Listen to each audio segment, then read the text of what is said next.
Your heroes are cheats. Did you know that? Sorry, but it's true. Oh, and if you're ever punched in the face in front of a cop, they don't have to do a darn thing about it. These are just two of the shocking pieces of knowledge we're going to expand upon in this, our video on 4 things the public isn't supposed to know.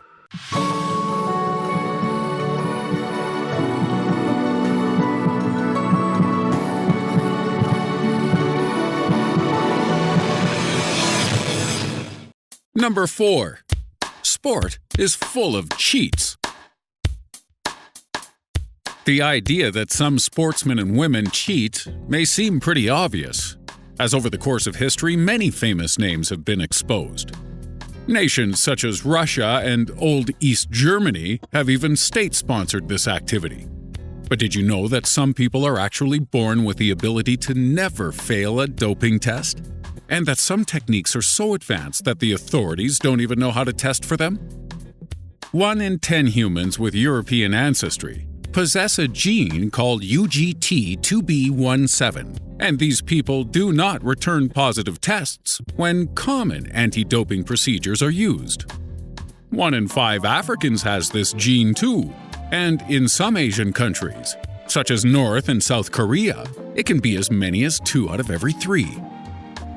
Thousands of athletes around the world, including sprinters, soccer players, and those people chasing cheese down a hill, could all be cheating and getting away with it.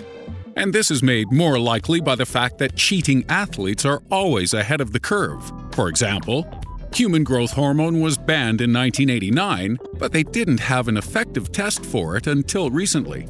So the results for many athletic events have been retroactively changed when cheaters were discovered.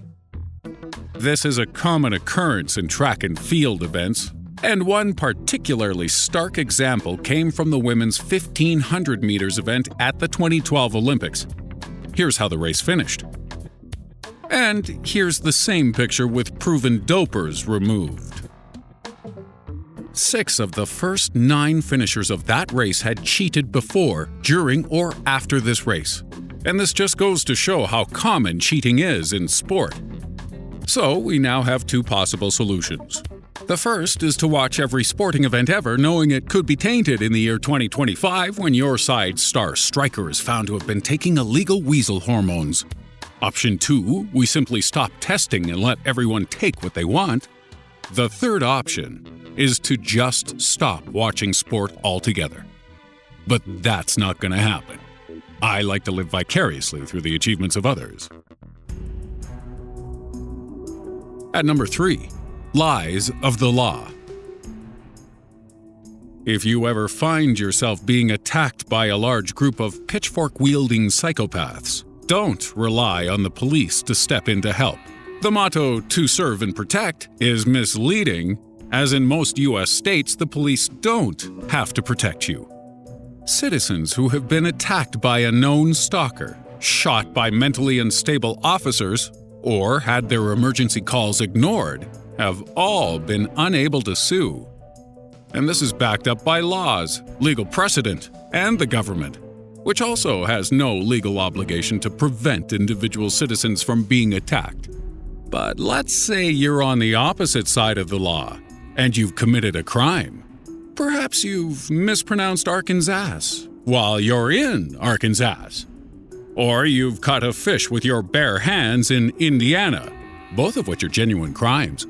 If you can convince the jury the law is wrong, the law itself can be challenged.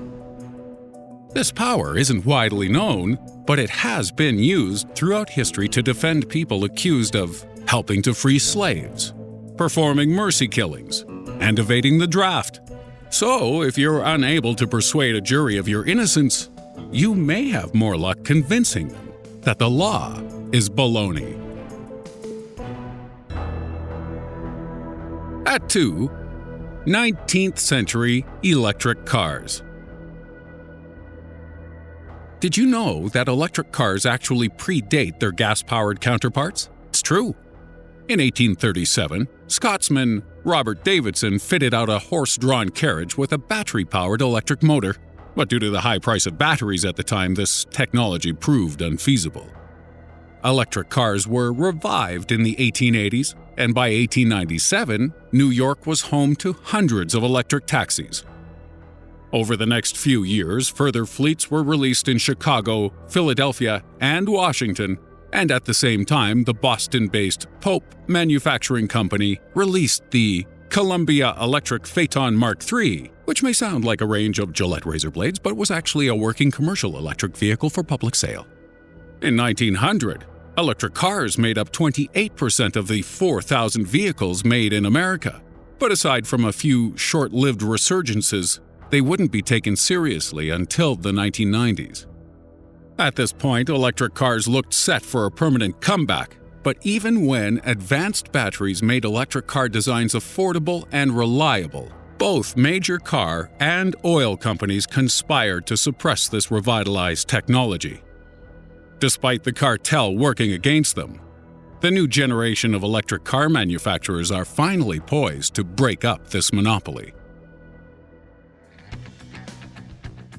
And in at number 1, Gandhi and Mother Teresa were assholes. Okay, so many of you may already know that when it comes to the civilization game, Gandhi is a little trigger-happy. But in real life, it seems he wasn't as heroic as he's been made out to be. Gandhi was known to torture himself for pleasure in front of shockingly young girls. And age 77, he even took to sharing a bed naked with his 18-year-old grandniece. But his worst moment came in 1949, when he was quoted in George Orwell's book Reflections on Gandhi. Because YouTube is now heavily sanitized, we're not allowed to repeat it verbatim. But even though we've replaced some of the words, you should be able to infer his meaning. Blank killed 5 million moos. It is the greatest crime of our time. But the moos should have offered themselves to the butcher's knife. They should have thrown themselves into the sea from the cliffs. Wow. Gandhi was also a terrible hypocrite, as when his wife was suffering from pneumonia, he refused to allow the British to treat her with penicillin, as he believed it was a natural alien medicine. But a few years later, he was more than happy to allow the British to treat him for malaria. Because, do as I say, not as I do. Mother Teresa was accused of similar hypocrisy when she accepted treatment from Western hospitals despite her own medical facilities failing the standards of even third-world medical care. Her missions were described as homes for the dying by doctors, and patients were often denied access to painkillers, food, and basic hygiene during their stay. Mother Teresa was also accused of letting people suffer to prepare themselves for the afterlife, with this quote taken as evidence: "I think it is very beautiful for the poor to accept their lot, to share it with the passion of Christ. I think the world is being much helped by the suffering of the poor people. The most beautiful gift for a person, that he can participate in the sufferings of Christ." Mother Teresa also took donations from dictators, embezzled funds, and associated with criminals in order to further her cause. And it's about now you're probably wondering which other famous figures are secretly assholes. I swear, if I find out Bob Ross is into kitten stomping, I'm losing my mind. So those are 4 more things you aren't supposed to know. But it turns out that major world leaders are as careless as civilization's Gandhi when it comes to devastating weaponry and potential Armageddon. And that Earth has been perilously close to major disaster on a number of startling occasions. You can find out more about this in our bonus video, From the Brink of Disaster, which you can watch on our Patreon page at patreon.com/Strange Mysteries. This can be accessed by becoming a Patreon and signing up for a bonus video access at $2 per month, which also allows you to help us decide what videos to make, find out which topics are in the pipeline, and ask the Strange Mysteries team any questions you might have about our work, our lives, or our checkered sexual past. Patreon has become necessary since, amidst the chaos of advertisers ditching YouTube due to a few nasty videos, all other creators like us or having our arms twisted to make ad-friendly content. But we'd rather make videos about the things that interest you, and our ability to do this relies on you. For $2 a month, we can provide awesome bonus content for each video. And eventually, with your support, we can go fully ad-free and dedicate our full videos to just the juiciest ideas packed full of the most mind-blowing content we can find. If you can afford it, our Patreon page can be found at this link here in the upper right with the exclamation mark circle, description box, or you can visit patreon.com/strange mysteries and sign up there. If you cannot donate, then it's cool. We still love you. And we'll continue to provide the best content we can under YouTube's restrictions. As you'll see if you watch our recent video on 4 things you're not supposed to know.